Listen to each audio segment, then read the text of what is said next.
everyone. So, I would love to talk about three things that I know now better. So, there is no regret here. Just I want to share that things that I know now better. So, number one, so this is spiritual talk for Thursday episode, and that will be 117. And I would love to share those three things. Spiritual talk. So, spiritually speaking, number one is Bible reading. During the intense spiritual training, what God has taught me was that one on one relationship with me and Him. So, because the Bible itself is living God and it penetrates our soul and has double edged sword, and it penetrates our even to our heart and soul and spirit.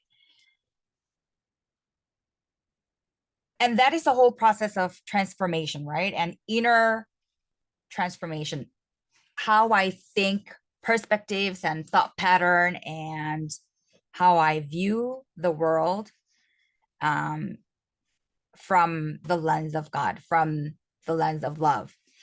So the Bible reading is so crucial. So I highly recommend you to really carve out your time to spend that one-on-one relationship and even plan the day. Like weekly plan. For example, if you would like to read the full Bible throughout this whole year, read 3 chapters every day during the weekdays, Monday to Saturday. Actually Friday, but Saturday, and also Sunday, read 5 chapters. So that's what I've been incorporated from January onward. Now it's almost the end of February. So I finished the New Testament. And also this week plan is that I read 3 chapters Monday to Saturday and 5 chapters on Sunday from Old Testament. I started from New Testament because it's easy to digest and it's more practical and it's more applicable in our real lives. Whereas Old Testament, it's more of histories and more of stories after stories and after names and names and numbers and years and years. So that's the reason why. But it's all up to you. So that is number one. And it was a huge game changer because knowing that, because that's knowing his words, it's the power of the knowledge. And because if you don't know, you will live in ignorance. If you don't know, how will you know what God loves and what God hates? It's the relationship, right? It's not religion. I must do this out of obligation, but it's the relationship that is based on love. And because I love him so much, I would love to spend time with him. It's like if you love boyfriend and girlfriend and husband and wife, you have the quality time and you carve out the time and have that intimate relationship, right? So it's like that, it's the same. And yes, reading the Bible for me really updated my knowledge on God, what God loves, what God hates, and also it changed my behavior pattern too.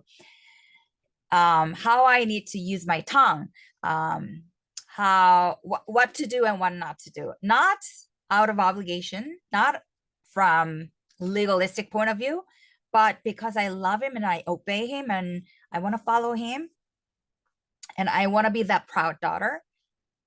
Yes, just, oh, I don't want to do that because God hates that. It's like my husband hates that, so I should not do that. Even though that used to be my thought pattern or my behavior, I wouldn't do that because I know God, my husband hates it.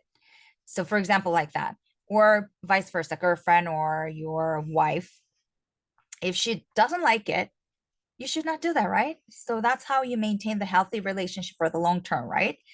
So yes, and that was a game changer for me. So that is number one, reading the Bible, updating your knowledge, and not only updating your knowledge, that gives you the opportunity to really dig deeper on his character and his truth.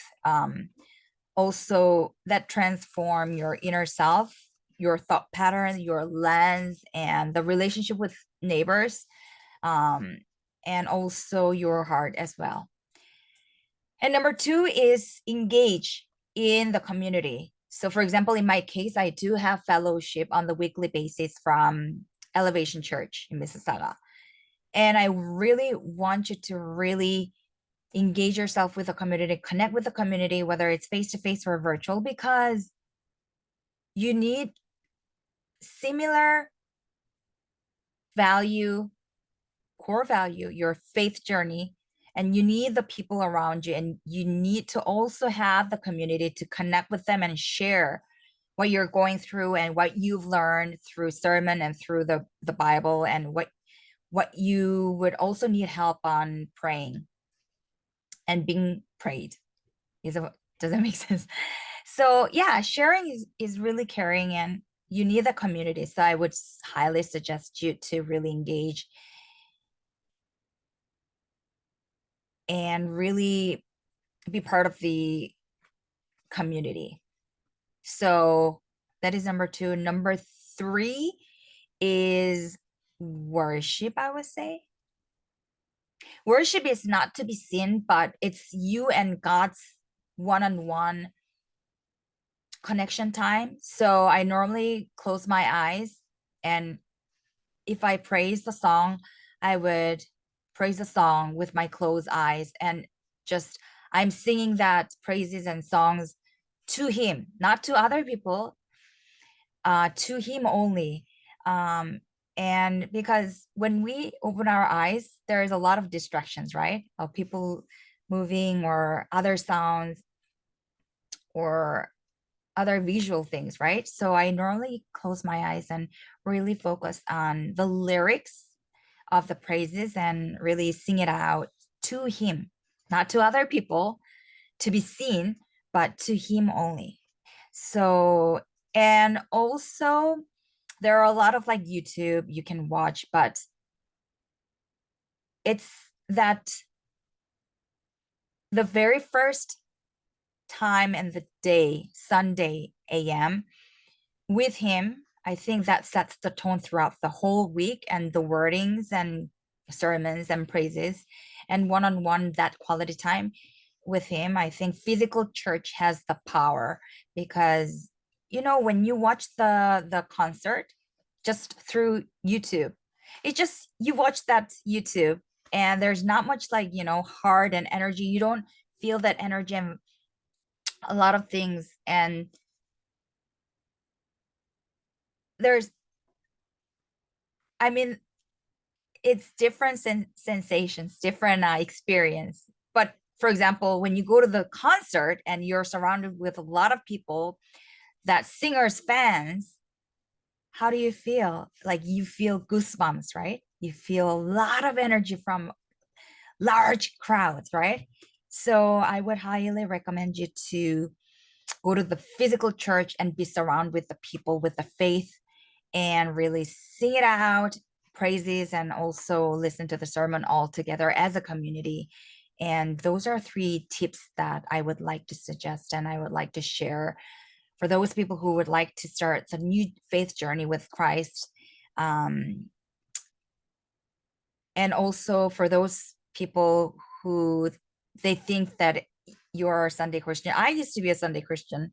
And I think I hope this episode helps your faith journey and your spiritual journey. And if you have any questions, please feel free to reach out to me on Instagram, fitwell.to, or leave the comments here.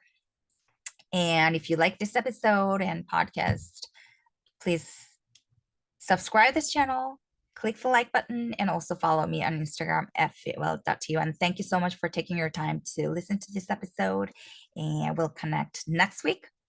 Tuesday and Thursday. Thank you.